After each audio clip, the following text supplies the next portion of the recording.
What is barring you from speaking in English? You think you don't have a strong vocabulary? Or you think that your sentences are not grammatically correct? Or maybe you know that your vocab and grammar are just fine, only you lack the confidence. Whatever the case is, I would like to tell you that you can have the perfect vocabulary, grammatical knowledge, and confidence just by following a few simple steps over a considerable period of time. But as I always say, consistency is the key. Every achievement in this world needs perseverance. You need time and patience to learn something new. English is probably not your mother tongue, and you have probably been taught that it is a superior foreign language and you are not smart enough if you cannot speak in English. Well, allow me to burst the bubble. English is just another language. And what is a language?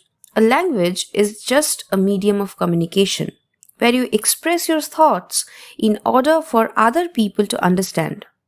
Unless and until this language or the literature written in it is your field of expertise, that is, something based on which you are being employed, a little grammatical error, a little wrong choice of words, a little expanded expression won't hurt or affect your job profile or your everyday communication.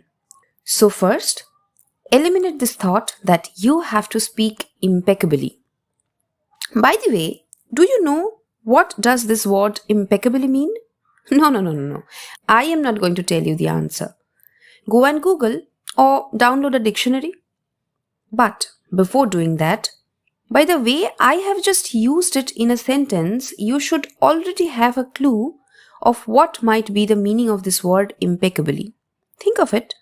Then do the search and check if you have guessed it right. You know why I didn't tell you the meaning myself? Because the process of understanding the meaning of a word or a phrase itself helps you remember it. And if you use the word for 3 consecutive days, the word gets a permanent place in your vocab. Reading only 1 page a day. It doesn't cost an arm and a leg, does it? By reading good English, you will learn not only new words, but also how and where to use them. Like, you might have come across the words huge, large, and vast, haven't you? And you know that all of these words mean the same. That is something very big. But have you recognized the fact that a statue is always huge and large and a sea or a field is always vast, not vice versa? Why so? That is why learning new words is not enough. You have to learn how and where to use them. Speaking of using the proper expression, I would like to tell you that there is another way of dealing with it. Speaking good English requires listening to good English. Think about how you learned your mother tongue. Were you taught grammar first? No. People were just talking around you and you were just listening and mimicking. And just by doing that, one day you came to know how to tell your name in a completely grammatically correct sentence. A really simple expression. And the other day you learned how to talk about something more complex, like how your emotions are working and how you spent an entire vacation. Just like that, listen to good English, watch movies, lecture videos, podcasts or news, or any other form of good spoken English at least 10 minutes a day.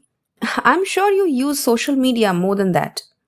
Mimic your favorite way of expression in your everyday communication, and voila, your English is going to be better than how it is right now. Well, if you want to learn English communication skills from me personally, you can WhatsApp at 9874431783 directly and have target-based personalized classes for better English communication. Before leaving, I would like to ask whether you have learned any new words or expressions today, maybe from this video. Let me know in the comment section. Coming very soon with another video on English communication skills. Till then, grow like a pro with Ipsita Ma'am.